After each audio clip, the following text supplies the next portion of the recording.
So I guess that leads us on to the question of, well, what happens if somebody does become aware of an incident of modern slavery, or even just in relation to the reporting requirements? What sort of support is there for organisations in understanding this further? And I guess what's your role as the Anti-Slavery Commissioner? So firstly, when organisations are producing their statement, there are 7 mandatory criteria that need to be addressed.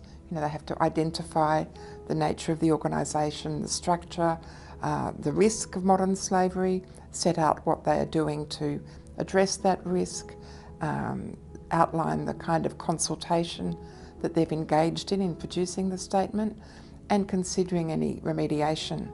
Now, there are these mandatory criteria.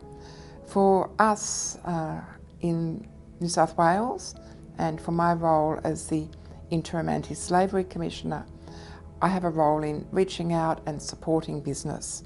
So we are producing guidelines that explain how the mandatory criteria can be met. We will offer to review draft modern slavery statements.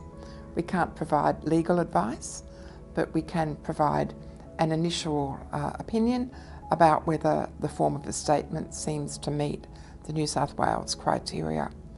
Remediation is a very difficult issue, and it will vary according to the kind of exploitation that's been identified.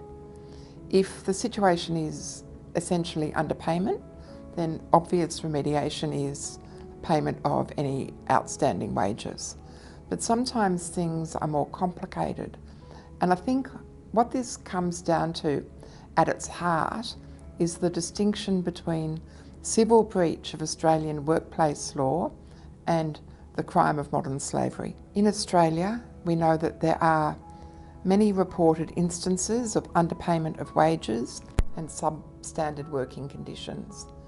But sometimes conditions are so bad that there is in fact coercion, threat or deception that comes into play, and that is when there might be the crime of modern slavery.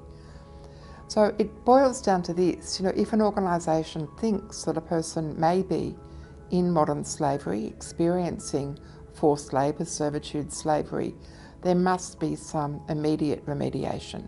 The first thing is to ensure that the person is safe, then that they have access to support, legal support, and it may be that law enforcement are involved too. For any of us who are citizens, if we believe that a person is at imminent risk of harm or danger, then we have an obligation to call law enforcement, and that may be calling 000.